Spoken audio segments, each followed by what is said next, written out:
Welcome to Holistic Health Made Simple, where you will find health solutions to set you free from the overwhelm of diet culture and frustration with the ever-changing health rules. We go beyond the calorie and diet dogma to equip you to be healthy through simple changes to real food, mindset, and lifestyle. Hey, I'm Jolene. I'm a nutritional therapy practitioner, wife, furry guardian, and non-bendy yogi.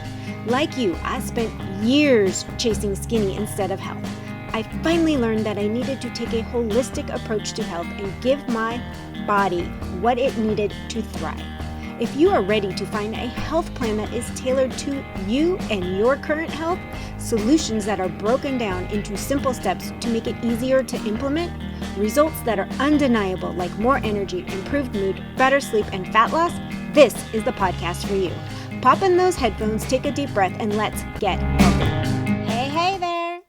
Have you been eyeing that latest detox thing, whether it's a pill, a cleanse, a potion, a lotion, a tea, whatever it is?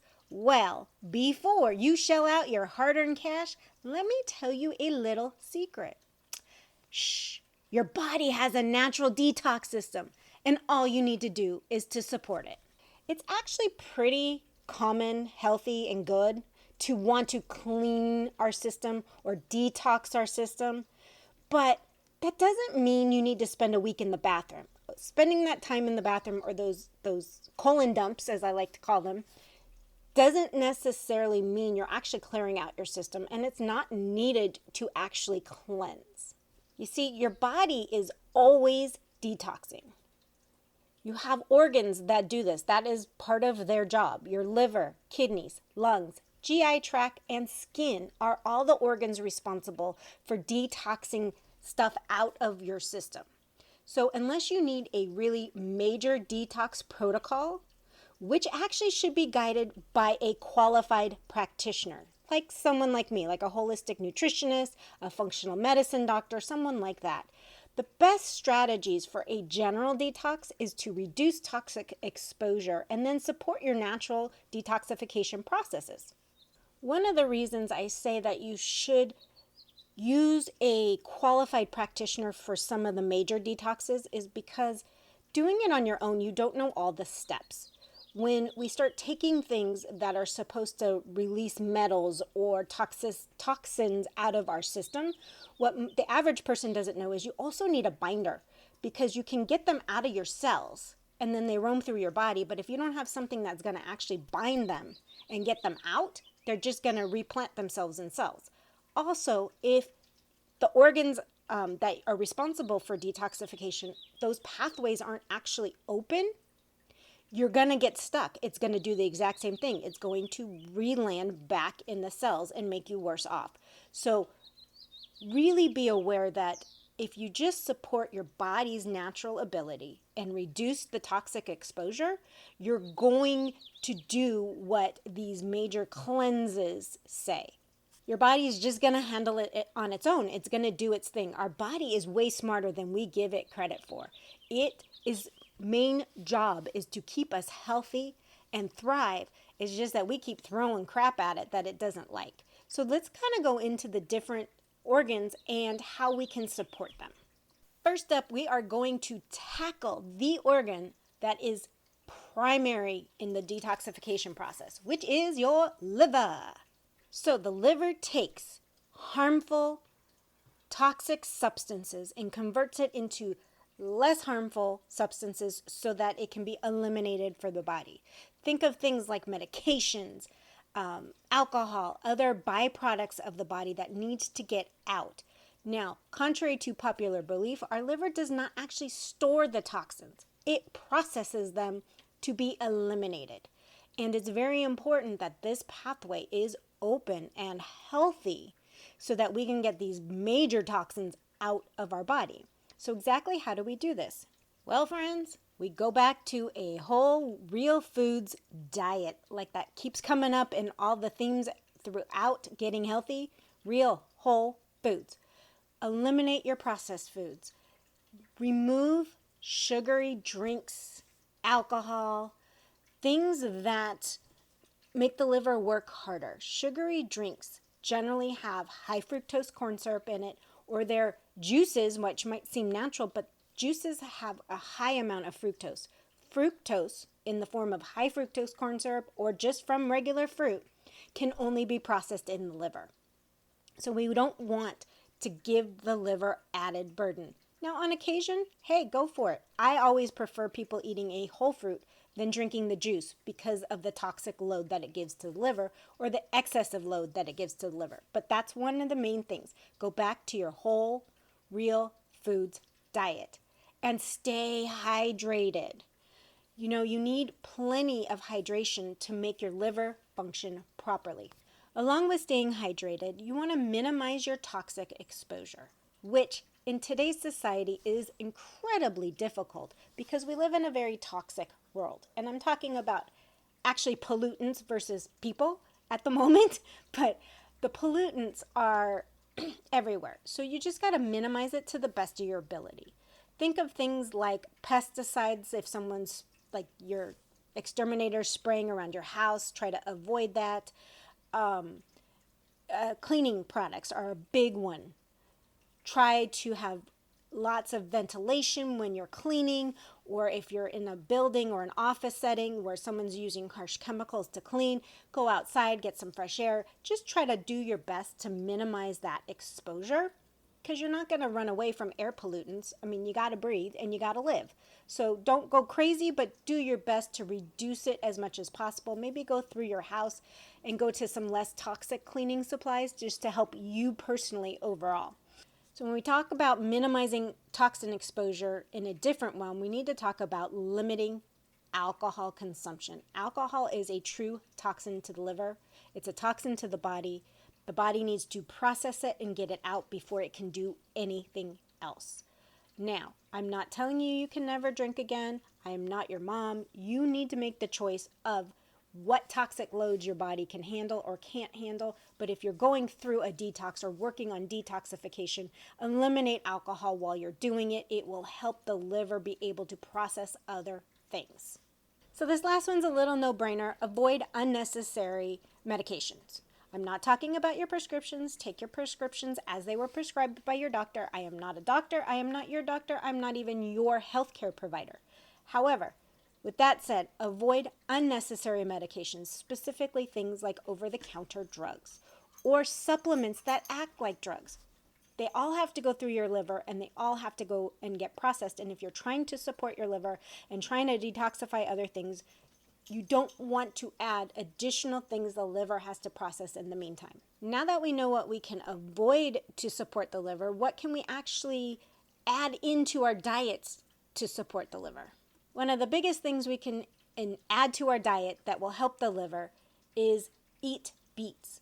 The beets have properties in them that help your digestion, help break down things in your digestive tract so that your liver doesn't have to. So it helps the gallbladder produce more bile with your whole digestion. And it also helps your cardiovascular health, but that's just a bonus.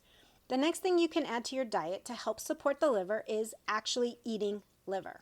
Now, a lot of people don't like liver. I get it. I'm not a big fan of liver either, but there's lots of creative ways to get liver in your diet. One of the easiest ways is to get fresh, healthy liver from grass-fed, grass-finished beef, chop it up in pill-sized little chunks, throw it in the freezer, and then swallow them. But there's also some liver capsules you can get that don't have fillers. I think Ancient Nutrition is one. I don't have them all off the top of my head. But adding some liver into your diet will help your own liver.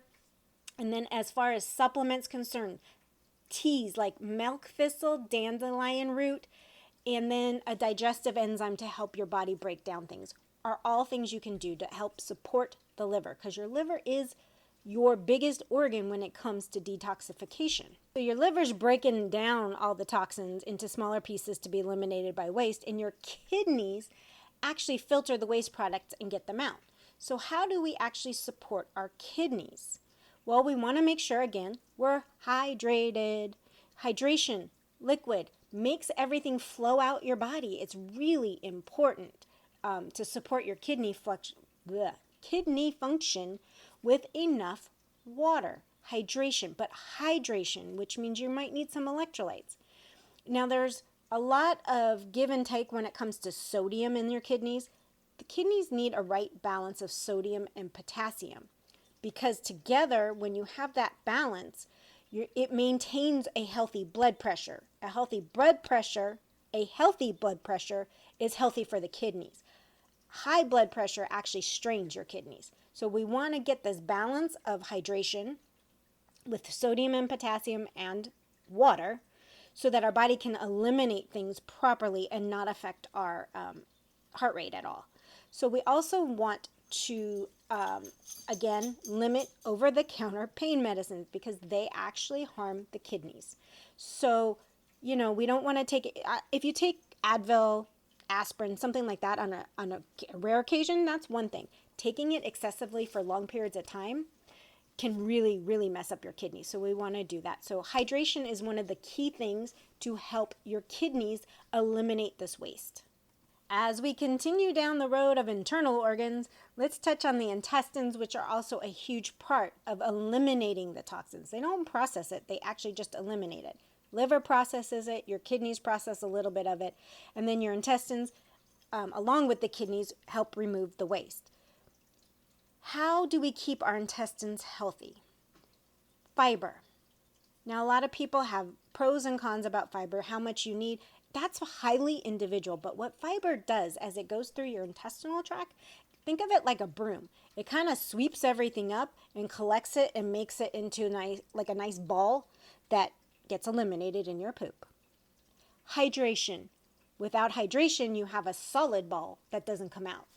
I know I'm a little gross here, but I think that's the easiest way to explain it. So you want to make sure that you have enough fiber in your diet that it is sweeping all these toxins out, collecting them together and getting them out of you, and that you're hydrated enough that they don't get stuck inside you.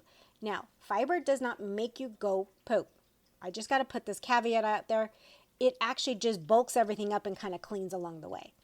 I'm pretty sure the organs I just went through, you're really familiar with, that they're all part of the internal detoxification process. So let's touch on something that is not often thought of when we're talking about detoxification. First up is the skin. Did you know your skin is the largest organ of your body? It's this barrier between the outside of your body and the inside of your body, and it can let toxins in as well as let them out. So sometimes when we see things like acne and rashes, that's your body trying to get toxins out of you or not allow them in. So we want to make sure that we have really good, healthy skin, which does start with the digestive part of the toxin load that we were talking about earlier. But also we need to practice some steps to keep our skin healthy. One would be good hygiene. Be clean, people. Just be clean.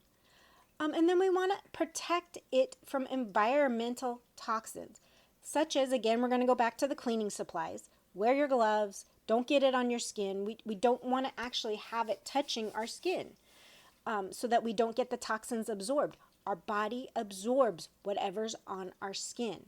So think of things that you are putting on your skin that could be causing a toxic load. Check your products. Check all your beauty products. Your skin, everything gets absorbed and it gets into your bloodstream and keeps going. Try some dry brushing, and we'll get into that a minute again. Massage, which helps, and then sweat. Sweat is your detoxification process from the skin. So just keep your skin clean. Try not to add any extra toxins through it. And that's how we can keep our skin nice and healthy. And now we're going to go on to the next one. We often forget about our lungs' capability, and what it does for us in a toxicity level is it releases carbon dioxide. It's probably the only place that we release carbon dioxide, by breathing. We release it out of our body because we don't need it in our body. We don't want it in our body. We need that homeostasis of just the right amount.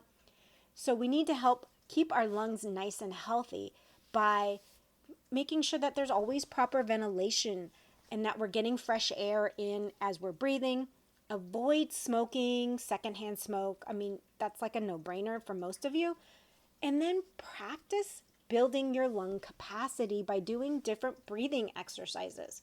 Breathing exercises help strengthen your lungs to be able to eliminate the carbon dioxide even easier, but it also keeps you healthier. So we want to make sure that we're doing regular exercise, but also our breathing exercises to keep our lungs nice and healthy, because not breathing sucks. Lastly, we're going to touch on the lymphatic system. It's not as well understood by the average person, but it's really important in the detoxification process because it is all of your vessels, your tissues, including the organs, but it's everything. It's the system that works together to get those toxins and waste out of the body, to get the junk out. Now, you've heard of lymph nodes, I'm sure, because somebody has talked about lymph nodes in your armpit, you got nodes in your neck. They're all over the place, and we never want trapped toxin in those nodes because that's what leads to things like cancer. So we want to get it to the point where we can do things to get it out of our system, to keep the roadways open. Think of it as like the lymphatic system is the roadways that keep moving things along, getting it out, the roadways to the dump. It gets it out of the city into the dump. One of the ways to keep your lymphatic system healthy is exercise. Regular exercise stimulates your lymphatic system. Walking, rebounding is awesome for the lymphatic system. So doing things like that will help the lymphatic system stay healthy and keep things moving. Dry brushing is another thing. Learn how to do it right. There's certain ways that you need to dry brush, which helps stimulate the circulation. So basically, your lymphatic system is involved in that circulation that circulates things in and out. And tight clothes sometimes can impair the lymphatic system. So wearing tight clothes all the time, we don't want to do that. So try to wear loose-fitting garments in between your tight-fitting garments. We do what we do because, there's fashion. But that's the basic things you can do to support your detoxification system.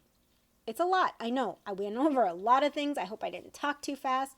But we want to make sure that we're always supporting our liver, kidneys, skin, lungs, intestines, and our lymphatic system so that they are open so the toxins can be released. We want them to get out of our body. We don't want to do some fancy schmancy detox, have them released from the cells, and then just go back in because there's nowhere for it to go. So save some money and do it the natural way.